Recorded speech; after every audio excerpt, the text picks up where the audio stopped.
Okay. All good to begin? Awesome.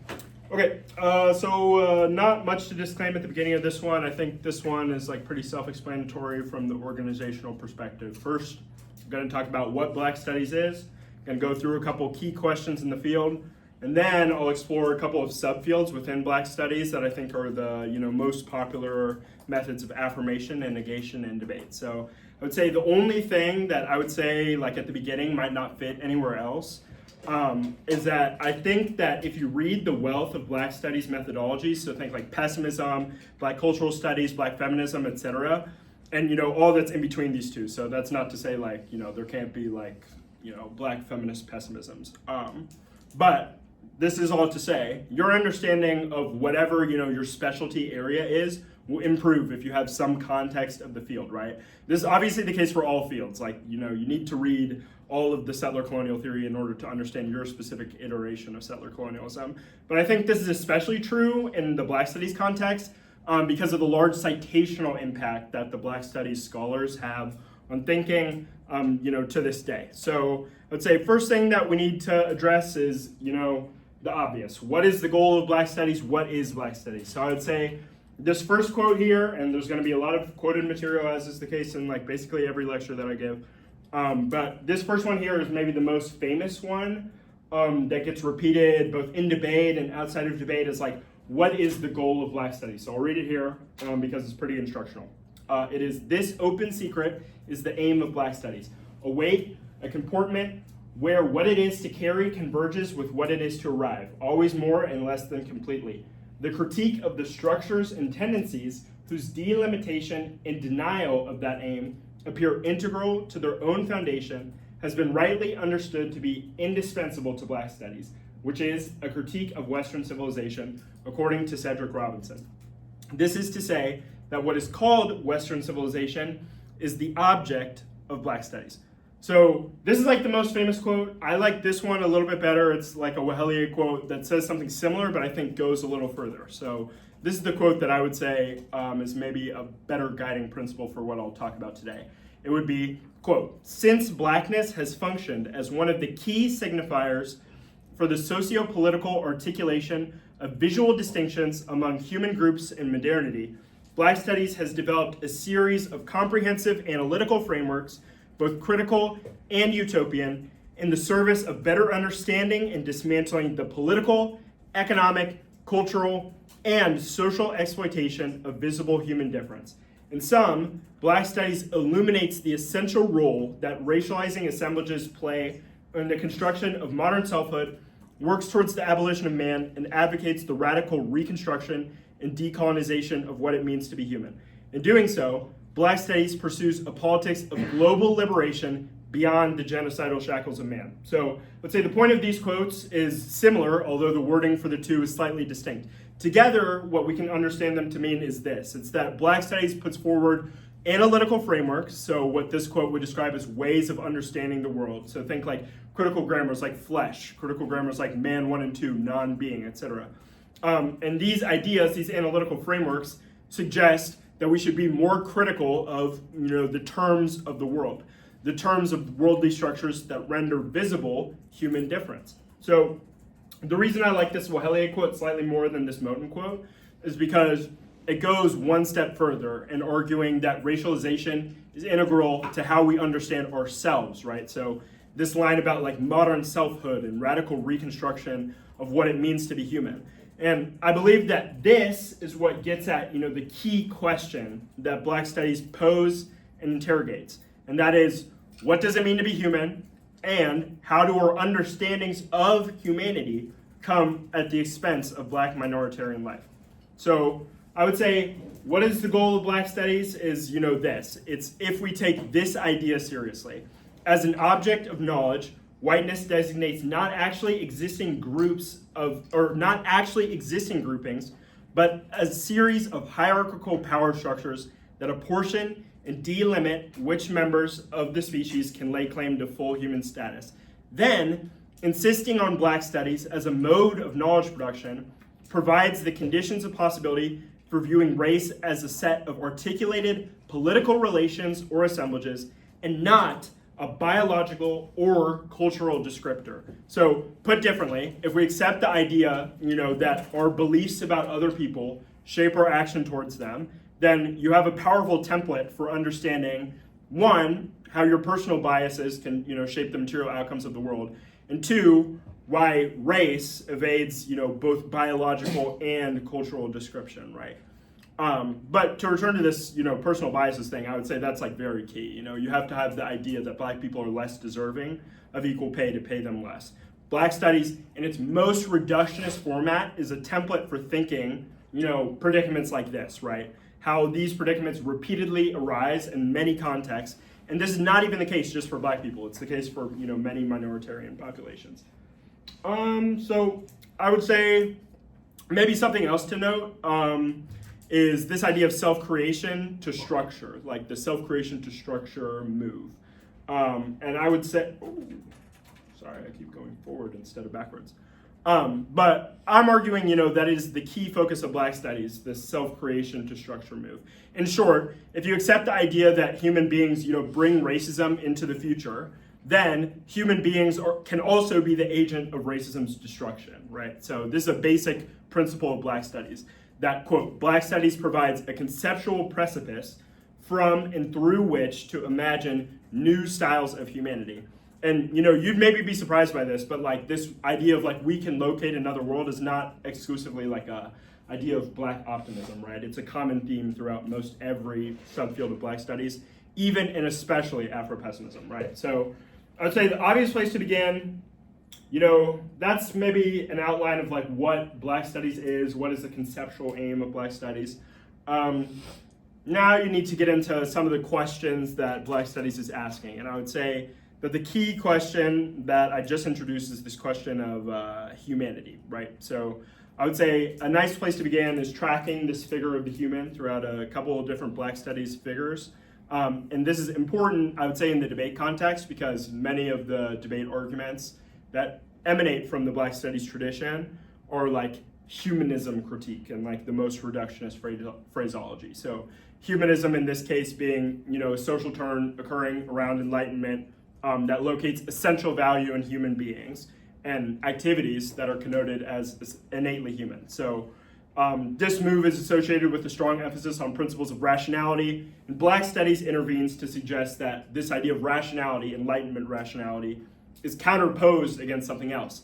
What is that something else? An irrational outside. What is that irrational outside? Blackness or Black people, right? So an easy example of this idea can be seen in the colonial encounter between Europeans and Black Africans, right? So the representation of Black Africans during colonialism as incapable of complex government, incapable of complex speech, devoid of productive agricultural capacity, right? This is an irrationality, a Black irrational mass to be counterposed against the European individual, right? This is a basic dilemma of human self-creation, and it is human self-creation that occurs at the expense of Black people. So I would say most easiest place to begin is with Césaire, negritude poet from Martinique, 1950 treatise, Discourse on Colonialism, I think is like the most simple place to begin from the perspective of this lecture for introducing critique of humanism. And if you were to begin reading in the Black studies tradition, this is like a very helpful, short, almost I want to say 50-page intro primer that is applicable in many contexts that are applicable to debate. So think international relations context, representation of violence context, so think impact framing categories. Anyway, I'll go ahead and read this quote and then introduce his line of thinking. So he suggests, quote, "The fact is that so-called European civilization, Western civilization, as it has been shaped by 2 centuries of bourgeois rule, is incapable of solving the 2 major problems to which its existence has given rise. The problem of the proletariat and the colonial problem, that Europe is unable to justify itself either before the bar of reason or before the bar of conscience, and that increasingly it takes refuge in a hypocrisy which is all the more odious because it is less and less likely to deceive." So what does this mean? Basic argument is civilization is a contradiction in conception. Quote, "A nation which colonizes is already a sick civilization. a civilization which is morally diseased. This basic critical framework is, the core of Black studies. The idea that we need to look at how the terms of the world, so think the term civilization, can be manipulated such that neutral to positive terms, so like civilization, can mask colonial violence, can mask relationships of hierarchy. So how can we reasonably claim that we are civilized, that we have progressed past our animal roots, if we still treat some human beings as animal others? What is civilizational, about the civilizing mission? Can it be said, that we have really progressed if there's still issues of wealth inequality and still issues of land, dispossession? So the problem of the proletariat and the colonial problem. So this is a critical argument, for a lot of reasons. But, it's not only the case that we need to interrogate, the terms of the world, so this civilizational idea, but also what Cicero is putting forward is this relationship between colonized and colonizer that I would say is really characteristic of this human, inhuman, or human, non-human, subhuman binary that keeps reappearing in the Black Studies context, right? So another one of Cicero's critical arguments is the colonizer subjectifies himself through his relationship with the colonized, which we had previously explained, right? You know that you are rational because you know what you are not. You know you are not irrational. And in this way, we see how Blackness for Cicero becomes something that begins to evade subjective capacity, right? This is a critical idea that we'll return later. What Blackness is in the eye of the beholder. So this idea of the thingification of Blackness, right? The desubjectifying, delimiting of Blackness's subjective capacity. This is where Fanon enters the picture. So Fanon, also from Martinique, taught by Cicero, but critical, distinction in the two's training and understanding of the world and application of these concepts is that Fanon is a psychiatrist, right? So Fanon is a psychiatrist in charge of patients on both sides of the Algerian war that's going on in the 1950s. So treating both colonized patients and colonial patients, right? And it is his time treating these patients that influence his theoretical inquiry and that lead him to suggest and concur with Cicero that colonialism is a psychosocial structure, right? And you can see this in Cicero's work, but also, clearly in this quote that always gets attributed to Fanon, right? So, at the risk of arousing the resentment of my colored brothers, I will say that the Black is not a man. There is a zone of non-being, an extraordinarily sterile and arid region, an utter naked declivity where an authentic upheaval can be born. In most cases, the Black man lacks the advantage of being able to accomplish this descent into a real hell.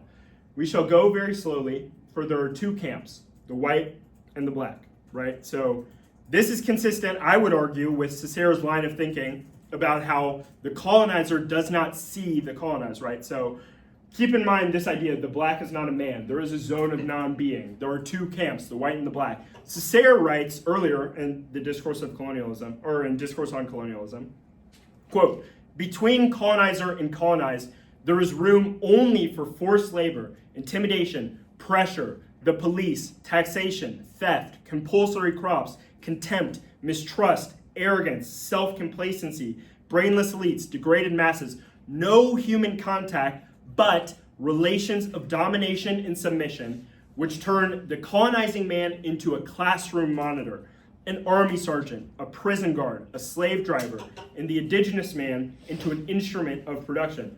My turn to state an equation. Colonization equals thingification. So I would argue, one, just amazing quote. Two, this is the basis for the line of, humanist thinking, really, that's emanating from Fanon and that gets traced throughout the lineage of Black studies. This is identical to what, Fanon is stating by saying that the Black is not a man. There is a zone of non-being.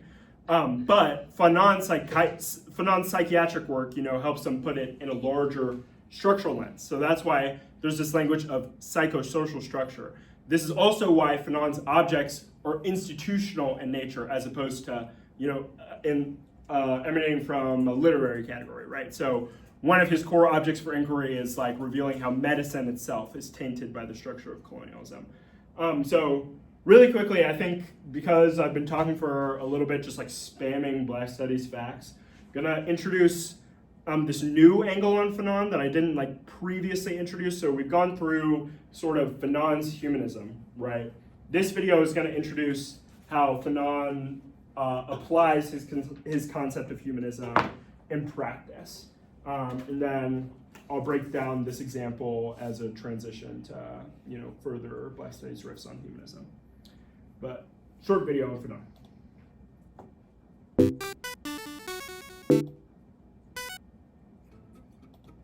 On Violence is the first section of the 1961 book written by Frantz Fanon called The Wretched of the Earth. In this section, Fanon undertakes to analyze the specificities of violence within the context of decolonization.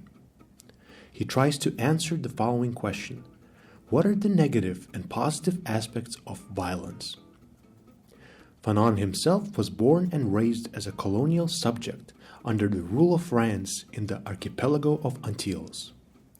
His relationship with the powers of colonization is therefore acutely felt and extremely personal. Fanon describes decolonization as a historical process where two contradicting powers meet each other face to face, the colonizer and the colonized. The colonizer, for Fanon, is the one who brings violence in the home and into the mind of the native. In fact, Fanon thinks that violence is the defining characteristic or the natural state of the colonial rule. Such violence is not always physical. It often manifests itself as a form of cultural discrimination or outright dehumanization of the native subject. The very psyche of the colonized subject is successfully fabricated by the colonizer who tries to shape an animal out of the colonized. Correspondingly, when the colonized subject is rendered non-human, colonizers are left, in their effort to control the non-human, with a single option: constant physical violence. For Fanon, therefore, the process of decolonization really is about the creation of new men. Through active participation in decolonization, native people can bring about a new generation of men with a new language and a new humanity. But how does violence fit into all of this? As we mentioned, violence is the natural state of the colonizer's rule. Therefore, in order to liberate themselves, native people have to find an outlet through which the forces accumulated in the forms of colonizers' aggression can be released. This is what Fanon calls the collective catharsis, which describes native people's experience of violently obliterating the colonial rule. By virtue of this decolonizing violence, the colonized subject can reclaim the new generation of men, a new language, and a new humanity. The humanity that once had been denied to the colonized subject can be regained, according to Fanon, by engaging in revolution. Fanon says, violence frees the native from his inferiority complex and from his despair and inaction. It makes him fearless and restores his self-respect. Most importantly, by engaging in liberation, the colonized subject discovers that his life, his breathing, and his heartbeats are the same as the colonists. The colonized subject discovers that the skin of a colonist is not worth more than the natives. Fanon clarifies, however, that violence can never be pursued without a clear political goal. Violence, which may bring about liberation, also leaves behind untreatable physical and mental problems. Revolutionary violence may in fact leave native people rootless and stateless. Fanon is determined to describe violence as equally harmful to both the colonizer and the colonized.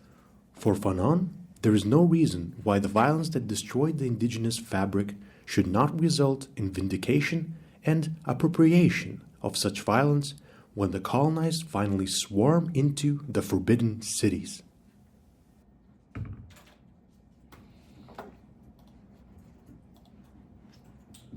Okay, so what we can take from this, right, is essentially the idea that Fanon has this continuation of Saussure's ideas of thingification and this theory of self-creation, but then also applies these concepts on a macro scale, right? So part of the point of this video is the idea that the total violence of colonialism has internal psychic effects on the mind of the colonized. Fanon is proposing that then the colonized would need to confront this reality through a combination of epistemic and sensate methodologies.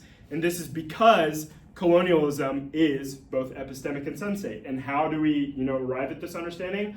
I would say another helpful figure, that riffs on Beausisier and Fanon, and can help us understand this idea of the blurring of the lines between the realm of representation and the realm of human experience, what we can feel and touch, is Sylvia Wynter.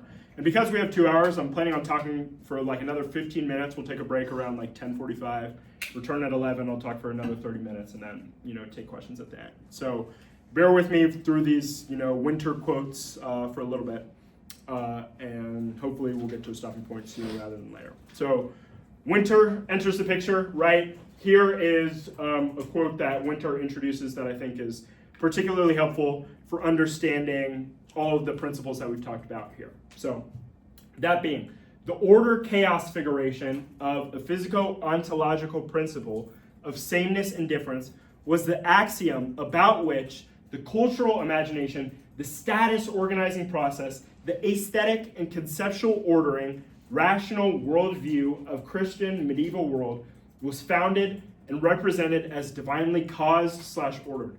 The lay knowledge of natural man, of the human historical world, belonged to the category of chaos, which defined the order as such an order. This quote, I think, could be paired with another Wehelier quote, which is a long breakdown of Wynter. So bear with me on one more quote, that is supplement to this one.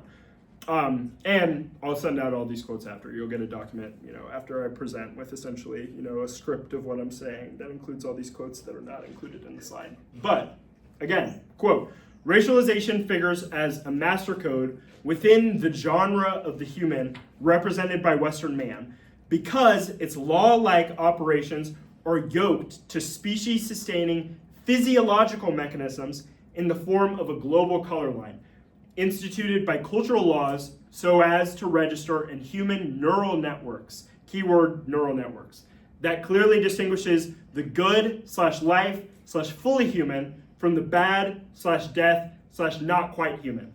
This in turn authorizes the conflation of racialization with mere biological life, which on the one hand enables white subjects to see themselves as transcending racialization due to their full embodiment of this particular genre of the human, while responding antipathetically to non-white subjects as bearers of ontological come political lack, and on the other hand, in those subjects on the other side of the color line, it creates sociogenically instituted physiological reactions against their own existence and reality. So what is, being said in this 2 to 3 minutes of quoted material? Basically, the argument here is whiteness is goodness is human. That is contrasted with blackness is badness is non-human, right? This is the basic idea that we've been repeating throughout. But Wynter takes these ideas of self-creation to their logical extreme in that, she introduces this as a task for black thinkers, right? So whereas Fanon is maybe the more material, action-oriented, Wynter is, approaching a template for thinking that can underlie, the maybe more applied practice that Fanon is reaching towards. So she writes this quote as well. The proposed science of human systems therefore decenters the systemic subject. Instead, it takes as the object of its inquiry the modes of symbolic self-representation about which each human system auto-institutes itself, the modes of self-troping rhetoricity through which the subject, individual, collective, actualizes its mode of being as a living entity.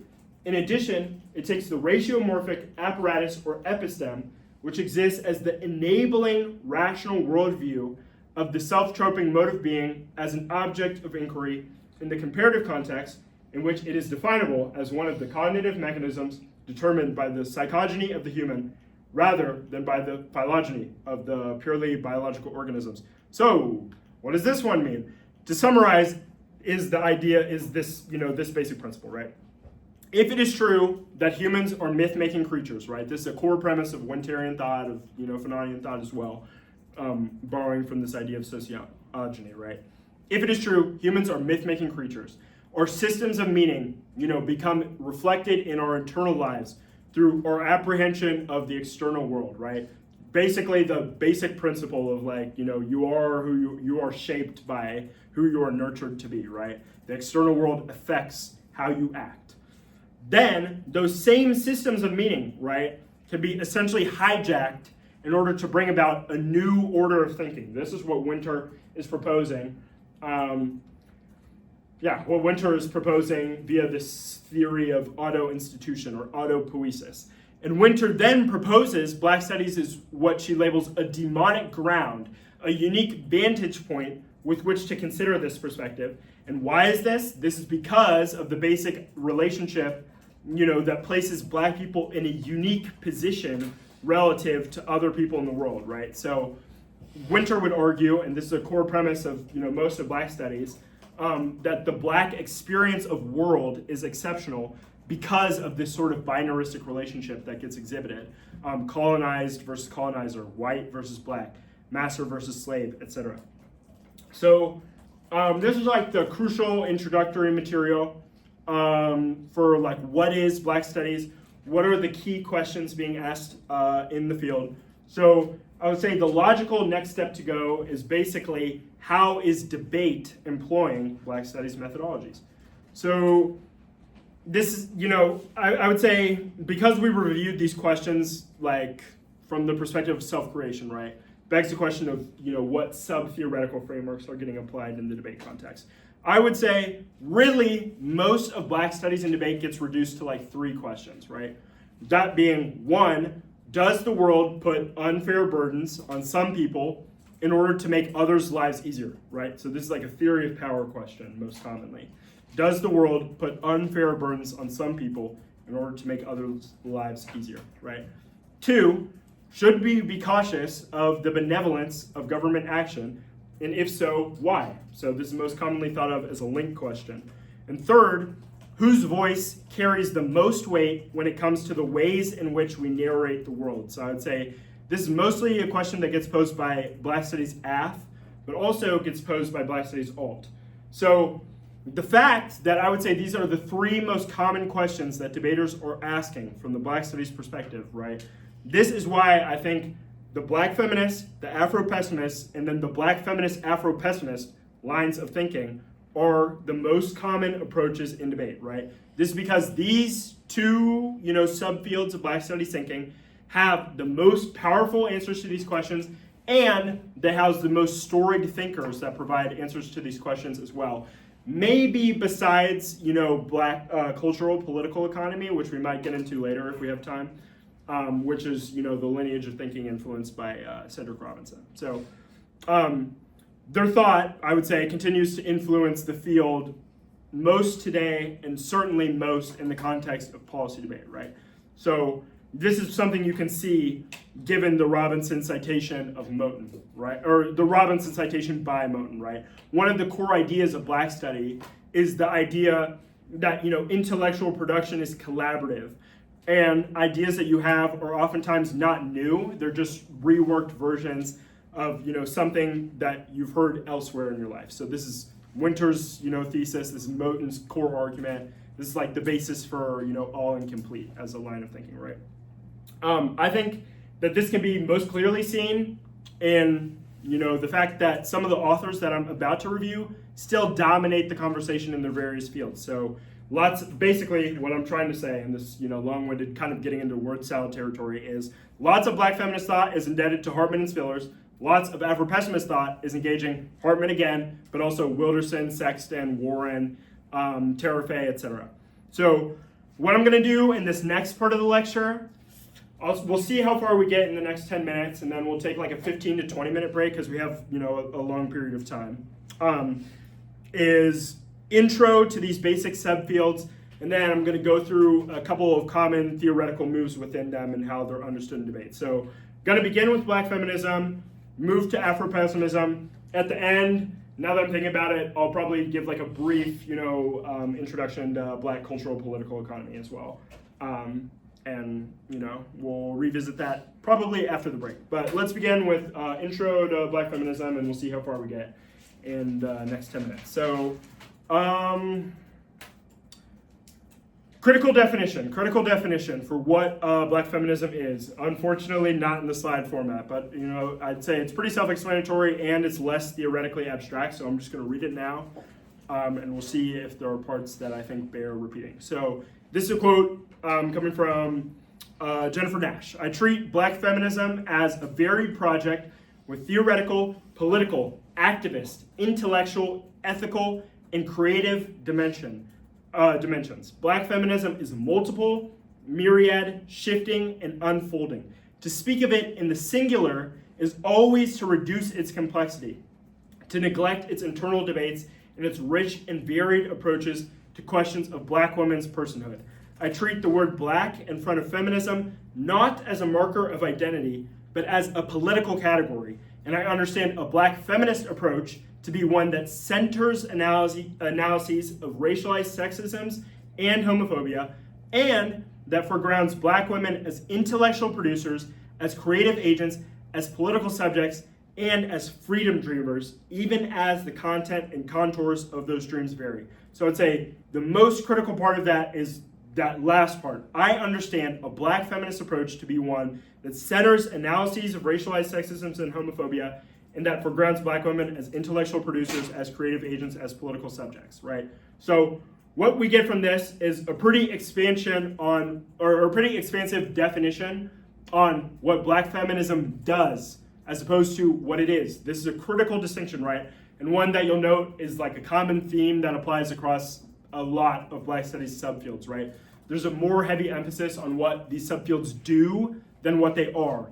And that is because of this previous idea, blackness lacks subjective ground. So these canons are sort of blurred, right? Black studies sort of evades stable categorization.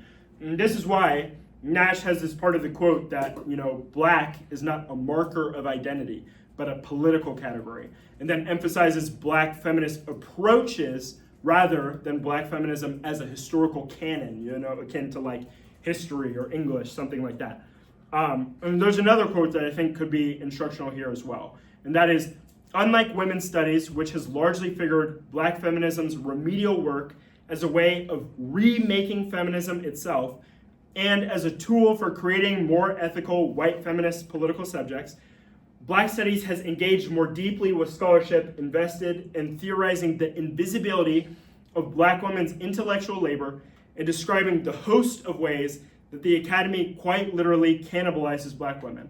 As Grace Hong notes, black feminist theorists have captured a bleak and ironic future, one in which the university's fetishization of black feminism as intellectual inquiry does not render impossible, and indeed in some ways facilitates, its systemic violence against black women.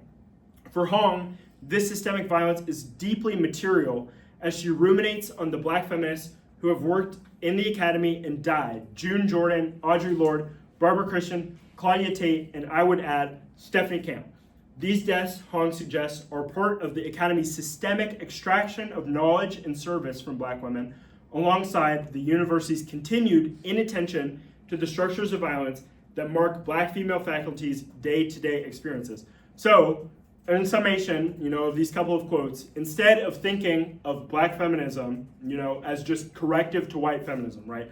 You should think of black feminism as a template for approaching the invisibility of black women's intellectual labor, right? So this is true of the academy and it's true of the world, right? The idea that there is systemic extraction of knowledge and service from black women. And this is why black feminism is a great answer to the first question, that is being asked, right? Does the world put unfair burden on some people to make others' lives easier? Answer from the black feminist perspective, yes, obviously. Dating back to slavery and continuing throughout the present moment, the world has exploited black women and their labor in order to sustain itself into the future, right? This is the basic idea. If I were not here, I would have to be invented, right? Which comes from Hortense Spillers.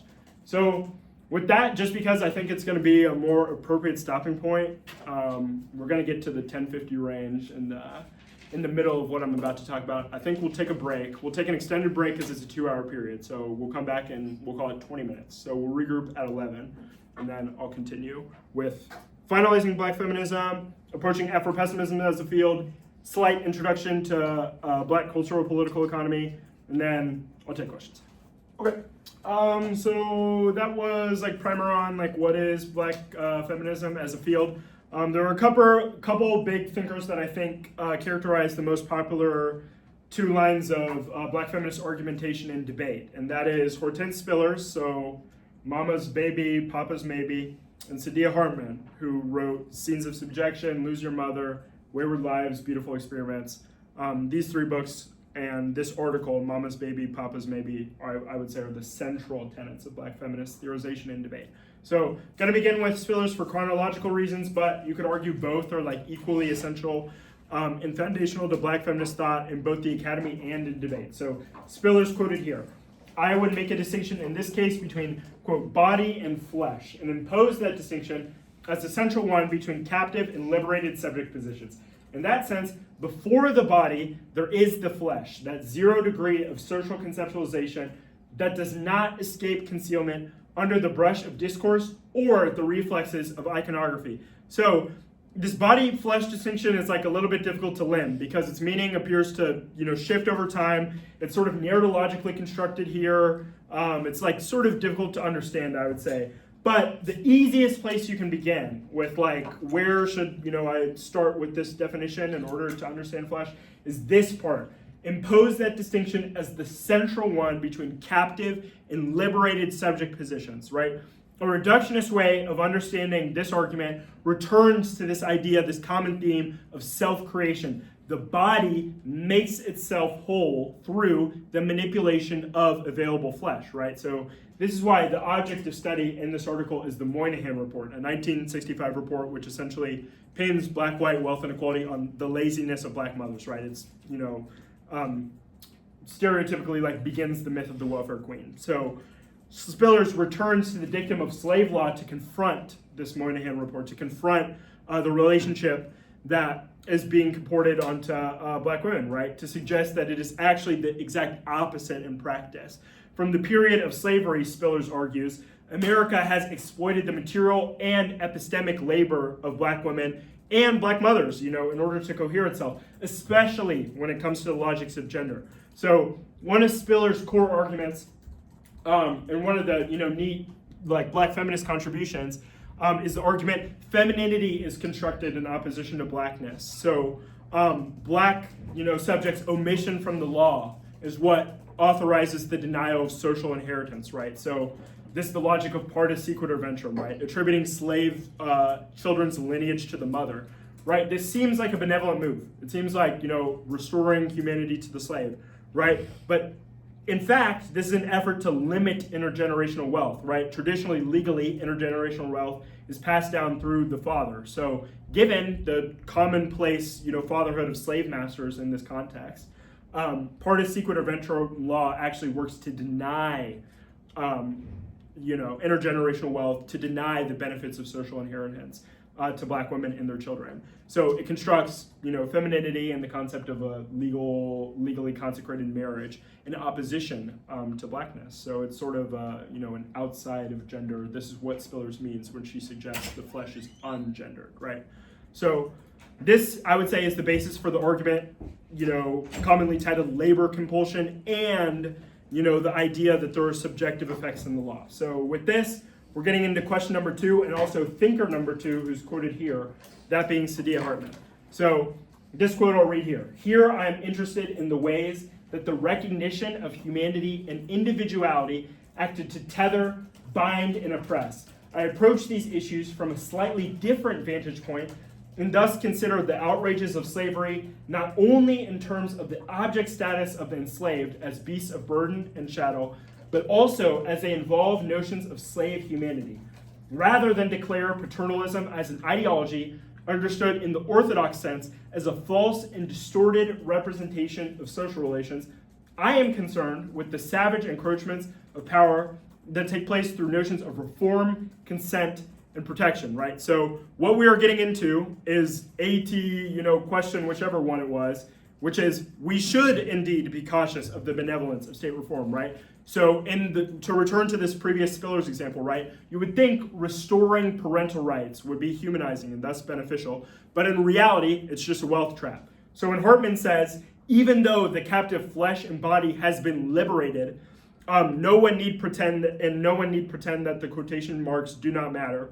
Dominant symbolic activity, the ruling episteme that releases the dynamics of naming and valuation, ... right? We can see the connection between these two thinkers and the basis for what I think is one of the most powerful arguments emanating from this black feminism subfield, which is critique of the law, critique of reformism.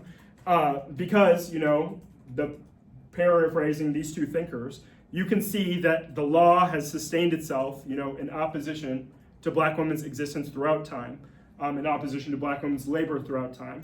And this consistently undervalues a certain set of people relative to another with respect to material and narrative authority, right? So I would say this is why the strategies of affirmation, which are posed by black feminist theorizations, are so powerful in their description of the world, and why black feminism is a powerful answer to this third guiding question about whose voices carry the most weight, right? So black feminist response to this basic dilemma over narrative authority, I think, is best paraphrased in this quote, right? So put another way, I include the personal here in order to position this work and myself in and of the wake. The autobiographical example, says Saidiya Hartman, is not a personal story that folds onto itself. It's not about navel gazing. It's really about trying to look at historical and social processes and one's own formation as a window onto social and historical processes, as an example of them. Like Hartman, I include the personal here to tell a story capable of engaging and countering the violence of abstraction. So taken together, the lesson we can glean from all of these black feminist thinkers in this context, and part of the task of black studies as a result of its indebtedness to black feminist thinking, is must seize the narrative authority back, right? If the terms of the world, think legal and social, are anti-black, then, to quote Sharp again, the work that we do requires new modes and methods of research and teaching, new ways of entering and leaving the archives of slavery, of undoing the racial calculus and political arithmetic that were entrenched centuries ago and that live into the present. Sort of read the afterlife of slavery argument from Hartman, right? So in this tradition of black feminist thinking, right, this is why you can see narrative frameworks like Hartman's fabulation, like Sharp's wake work come to the fore, right? Because of this idea that we must tell a story of the personal to engage and counter the violence of abstraction, right? That it is literally the words that we say that have the power to shape how the world itself is materialized. So you can confront the violence of the world on narrative terms. And in summation, this can help us understand three basic debate arguments, right? Labor compulsion, critique of reformism, and the idea of autonomous intellectual production. So the idea, let us speak, right? Common theme of black strategies of affirmation. So that's black feminism in debate, black feminism as a field. I would say more common on the affirmative side. This is mostly because black feminist line of thinking is more so constructing a framework for understanding how the world works. This framework is commonly argued to be a starting point in and of itself for action. So black feminist principles like narrative authority, right? They matter for other ideas like, in debate, like negative framework argument, citational disputes. But the most common way that you're going to encounter, a black studies argument in debate is likely in the form of a negative Afropessimism argument. So let's evaluate what that is. What is Afropessimism? Let's begin, I would say, with this quote from Calvin Warren, who I guess is more a thinker of black nihilism, but really the meaning or the distinction between the two is sort of meaningless for the context of what I'm presenting today. So let's introduce this quote. It is, Black Lives Matter assumes ontological ground, which propels the deployment of its terms and sustains them throughout the treacheries of anti-black epistemologies. Put differently, the human being provides an anchor for the declaration, And since the being of the human is invaluable, then black life must also matter if the black is a human. But we reach a point of terror with this syllogistic reasoning. One must take a step backwards and ask the fundamental question, is the black, in fact, a human being? Or can blackness ground itself in the being of the human? If it cannot, then on what bases can we assert the mattering of black existence? If it can, then why would the phrase need to be repeated and recited incessantly, right? So a couple key parts of these principles of black pessimist thinking or black negativity that we need to break down. First is this idea. The statement that Black Lives Matter assumes ontological ground. So the basic idea, that Warren is confronting is this basic syllogism. Because lives matter, so this central idea of humanism, right, that the being of the human is invaluable, then it's a basic fact of life that blackness thus must also matter because black people are living beings, right? Afropessimism encourages us to question this relationship. It asks, does blackness carry the same metaphysical weight as whiteness? Or does blackness exhibit the capacity for being at all, right? So we can return back to this previous idea of thingification that we were, discussing in the Caesarean context, or the look a Negro example that is commonly trotted out from the Fanonian line of thinking. So if blackness is whatever whiteness deems it to be, how could you argue blackness occupies a stable position, with respect to self-representation? It is denied a subjective ground, sort of in line with this earlier discussion that we were having about how black canons themselves evade representation. They evade stable categorization. And the implications of this thinking for black thought are twofold, and I would say best broken down by this next quote. And that is, the ontological terror, which is the title of Warren's book, meditates on this non-relation between blackness and being by arguing black being incarnates metaphysical nothing, the terror of metaphysics in an anti-black world. Blacks then have function but not being. Being claims function as its property, but the aim of black nihilism is to expose the unbridgeable rift between being and function for blackness. The puzzle of blackness, then, is that it functions in an anti-black world without being, much like nothing functions philosophically without our metaphysical understanding of being, an extraordinary mystery. The Negro is black because the Negro must assume the function of nothing in a metaphysical world. The world needs this labor. If I were not here, I would have to be invented, right? To return to this previous idea. Two implications, right? Implication one, blackness is function, not being. Most important quote to understand black negativity thinking, right? Blackness gives shape to the world, but it does not itself shape the world. Blacks are introduced into the world as blacks are introduced into the metaphysical world as available equipment in human form. Again, to quote Warren, anti-blackness is anti-nothing. What is hated about blacks is this nothing, the ontological terror that they must embody for the metaphysical world. Every lynching, shooting, and murder of blacks is an engagement with this nothing in the fantasy that nothing can be dominated once and for all. So black people are flesh, not body. The world needs this labor. Black people occupy a position of functionality, which is really not even a position in itself. It's a position of non-position.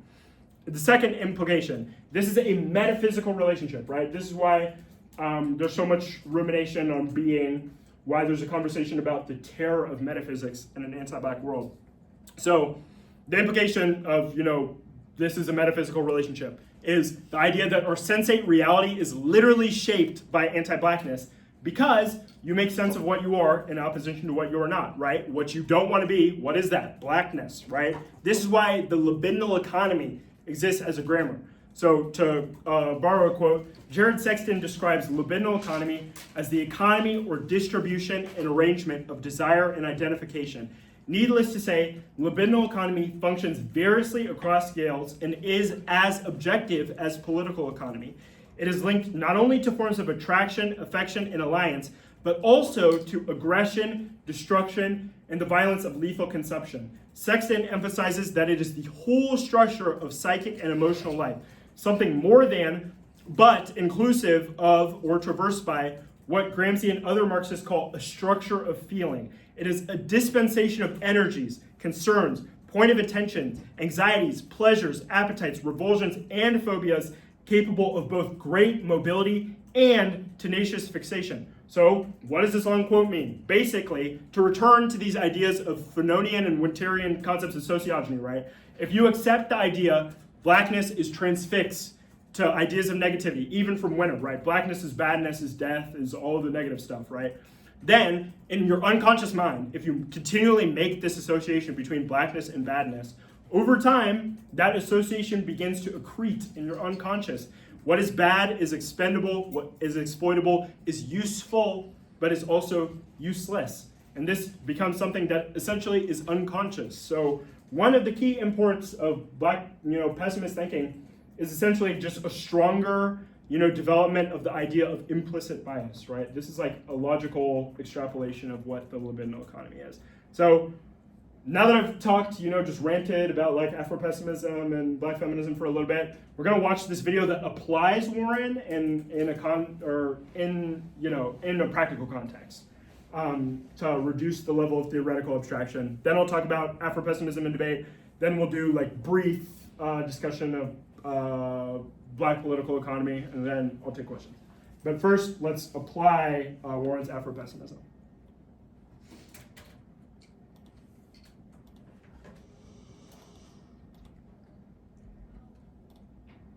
My name is Jay Cunningham, and I'm a fourth-year Ph.D. candidate in the Department of Human-Centered Design and Engineering at the University of Washington. This critical work that I'll be presenting was theorized alongside my collaborators, Gabrielle Bendala, Daniela Rosner, and Alex Taylor. In HCI research, there is a tendency to focus on finding solutions to problems, which can lead to a lack of accountability and failure to consider broader implications. While it is recognized that solutions are often insufficient and can be harmful, there is uncertainty about how to approach design differently. This highlights a crisis in solution development and the need to question established positions. A flawed framework doesn't mean that solutions are impossible for us in HCI, but it does require critical reflection. We know sometimes that our solutions are not enough to combat systemic and social issues, and so HCI scholars must start to interrogate the positions of ourselves and our design solutions. HCI continues to struggle with inclusive design approaches, and there's much uncertainty surrounding the problem and solution binary. Okay, really quick, HCI being human-computer interaction, right? So this is approaching the problem of technological solutionism from the Afro-pessimist perspective. The field of HCI continues to struggle with inclusive approaches that effectively address the pervasive and lasting inequitable consequences of racism. HCI scholars have explored the dangers of developing technology in response to any and almost every potential problem. Looking at the effects of racializing technology development, we've seen contributions and artifacts produced in response to problems surrounding anti-Blackness, such as unevenly distributed experiences among Black and Brown users in technology, surveillance in technology in Black communities, and also how AI decisions can disproportionately affect Black and Brown communities. A key strand of HCI work focuses on the absurdity of solving structural issues like anti-Blackness and racism with individual devices, being that conventional design approaches themselves may perpetuate forms of institutional racism, enabling and legitimizing racialized forms of inequality. What we do in this work is that we extend Calvin Warren's Afropessimism and understanding that sometimes solving problems gives us a really good feeling because it gives us hope and power. But asking big questions about our existence can be scary. And because it shakes us in our sense of security, sometimes it makes us as people question our values and what it means to be human. Ontological terror engages with this very paradigm. This work seeks to engage and extend and bridge Calvin Warren's Afro-pessimistic lens with the problem-solution binary to the contributions of scholars in HCI, UX design, research, and technology innovation. Afro-pessimism harps on this theory, which sees the world as structured by non-Black solidarity and preventing the complete liberation of Black life. Calvin Warren situates it with there's no solution to the problem of anti-Blackness, and it will contend without end as long as the world exists. Calvin Warren's Afro-pessimism reminds us that devices that rely on anti-Black instruments to address anti-Black racism can perpetuate and produce more harm than good. And for those of us in HCI, and as we continue to produce technologies and systems, for us, we understand and we take away from Calvin Warren's pessimism that our designs may also actually only give temporary reprieve from the facts that Black communities are not safe in an anti-Black world. And so the form of anti-Blackness may alter, but anti-Blackness itself is systemic, and it is rooted in social, political, and institutional devices that we may not always be able to address in our own capacities, but in our capacities as researchers. Okay.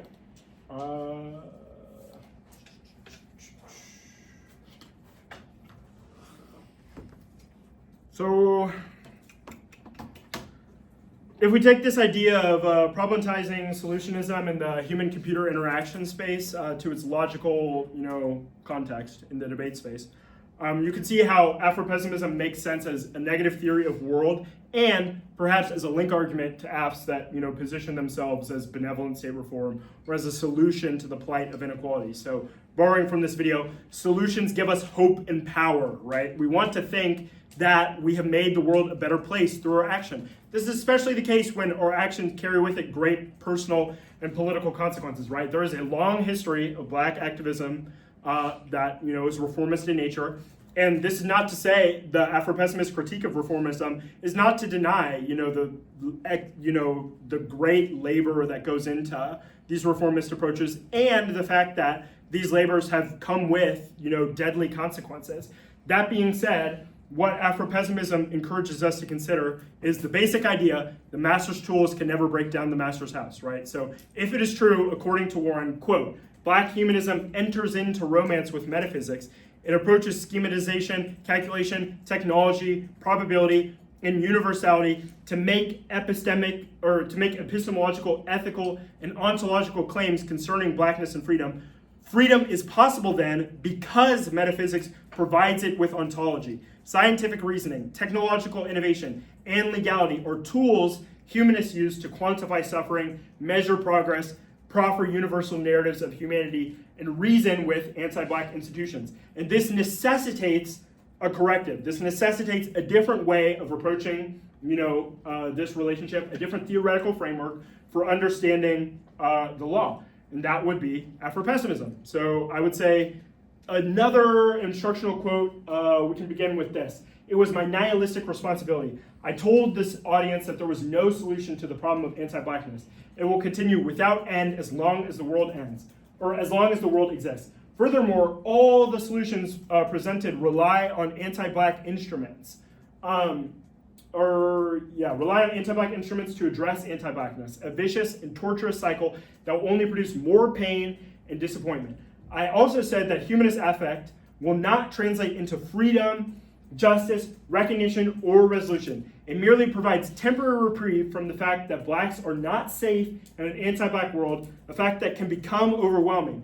The form of anti-Blackness might alter, but anti-Blackness itself will remain a constant. I continued this nihilistic analysis of the situation until I heard complete silence. So what we can see is a very powerful critique of what is commonly termed in debate the narrative arc of redemption, right? The idea that we can effectuate a progressive shift in the relationship between colonizer and colonized through the language of the law. Afropessimism would suggest, no, you cannot do that. Why? Because of this historical relationship that we've been treating throughout the past 2 hours, right? The law is what sustains the hierarchy between Black and white in the first place, right? It's a classic self-fulfilling prophecy.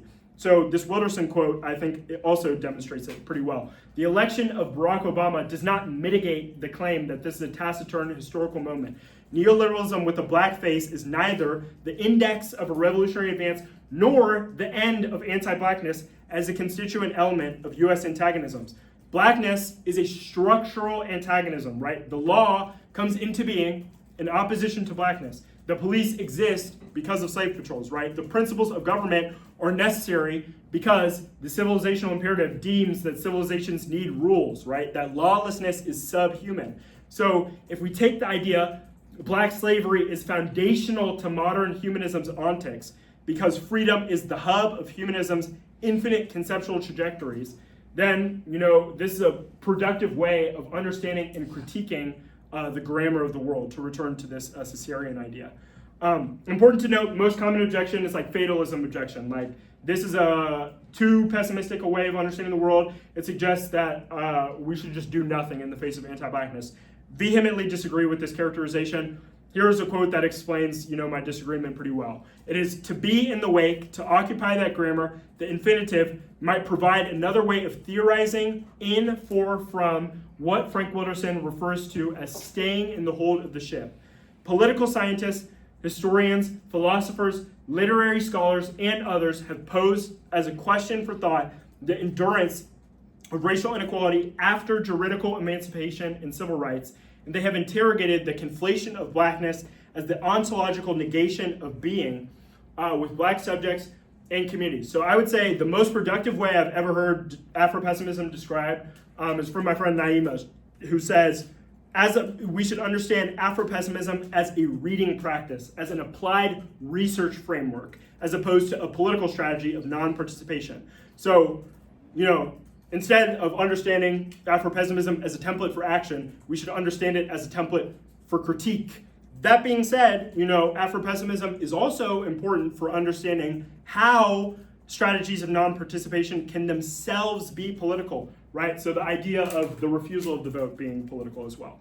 I thought one thing that was important to note is there are other ways of thinking about anti-blackness that pervade in debate, namely Afro-optimism, or the line of thinking that is emanating from Fred Moten, who's sort of maybe in between Afro-optimism and Afro-pessimism, more commonly associated with the Afro-optimism trajectory.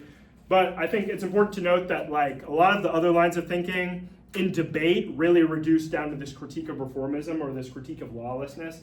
So this quote is a common one that gets played. As mere sensuality, blackness occupies and quickens the series. The stupid, the irrational, the deformed, the unfinished, the disruptive, the driven, the irregular, or anti-regulative, the blurred or blurring, the curved, or mad absence of the work, the outlaw, the thing of nature that defies or defers rather than presupposes, has often been mistaken for death.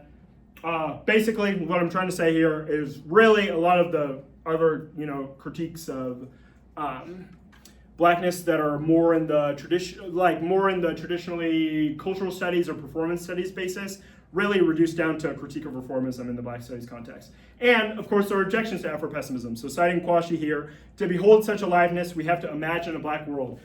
We have to imagine a black world so as to surpass the everywhere and every way of black death, of blackness that is understood only through such a vocabulary. This equation of blackness and death is indisputable and enduring, surely, but if we want to try and conceptualize aliveness, we have to begin somewhere else. So there are fatalism objections, there are basically suffering reps K adjacent objections, that the representation of violence sustains that violence into the future. If it is true that blackness is so, pervasively characterized by violence that is to be synonymous with death, why would we as black people continue to narrate that into the future? I don't really find these objections very persuasive, but it's important to note that they exist for the purpose of understanding these arguments and maybe for future reading. So that is what I have to say about Afropessimism. Kind of calling an audible to initiate one last line of thinking that I think is kind of important to understand, and that is black political economy, or the line of thinking around racial capitalism. So I'm going to introduce this breakdown of Robinson from this 2020 article by Charisse Burdenstelli, and it is this quote: "For Robinson, racial capitalism describes how, quote, the development, organization, and expansion of capitalist society pursued essentially racial directions, as did social ideology and political practice. Further, as a material force then, it could be expected that racialism would inevitably permeate the social structures emergent from capitalism. Capitalism, Robinson contends, did not represent a radical rupture from or negation of feudalism, but rather an extension of its racialism into the larger tapestry of the modern world's political and economic relations." So I would say the import of this approach for debate is pretty clear. It puts these ideas of hierarchy in institutional and economic context, right? It grasps the concepts of the black-white binary in a more traditionally material sense in a manner that is more divorced from the literary, the figurative, the representational. So in debate, really, the utility of this line of thinking is mostly it generates a more cogent impact argument. It's most commonly situated as a response to Black cultural studies thinking. So drawing again from Bernstein, I theorize modern US racial capitalism as a racially hierarchical political economy constituting war and materialism, imperialist accumulation, expropriation by domination, and labor super-exploitation. The racial here specifically refers to Blackness, defined as African descendants' relationship to the capitalist mode of production, their structural location, and the conditions, status, and material realities emanating therefrom. It is out of this structural location that the irresolvable contradiction of value minus worth arises. Stated differently, Blackness is a capacious category of surplus value extraction essential to an array of political economic functions, including accumulation, disaccumulation, debt, planned obsolescence, and the absorption of the burdens of economic crises. At the same time, Blackness is the quintessential condition of disposability, expendability, and devalorization. So, a couple things to consider. One, most commonly gets deployed in debate is negative response to Black Studies Af, right? Two lines of thinking that are emanating from Black cultural political economy that I think you should keep in mind going forward. One is the basic, or origin point of the analytic of racial capitalism, right? It's corrective of Marxist historiography. So a critical intervention that Robinson makes is twofold. One, into the origins of socialism, right? So Marx is attributing the development of socialism to the European proletariat. Robinson is saying socialism actually has a far further back origin. Quote, poor rural and urban rebels, female mystics and pious women, Latin medieval philosophers, radical communitarians and communists, as well as thieves, exiles, and excommunicates. And second, big, sub-critique that Robinson is making is that there are forms of social difference that predate capitalism, right? So state racism, to return to this previous example. So one idea that you should take from Black political economy is that this field produces a powerful argument for the co-constitution of Blackness with other systems of power, right? So this is a powerful anti-essentialist argument, right? It demonstrates that anti-Blackness co-produces itself with, say, economic say class dilemmas, gender dilemmas, issues of ability, etc. So there's a powerful argument for co-production of anti-Blackness and other systems of power. Other idea is this idea that I had previously referred to, right? The idea of being suspect of intellectual ownership. So part of what Robinson is critiquing is the Marxist imperative to claim authority over socialism. He's saying that this is a repeat of the civilizational imperative, right? So something that is important to keep in mind is really Eurocentric knowledge can emanate even from progressive intellectual causes. So you can find issues, a la this critique of redemption that is applied in the reformist context, even in non-reformist circles, right? There is issues of anti-Blackness really everywhere. Blackness is the structural antagonism. Or anti-Blackness is the structural antagonism. So with that, take some questions.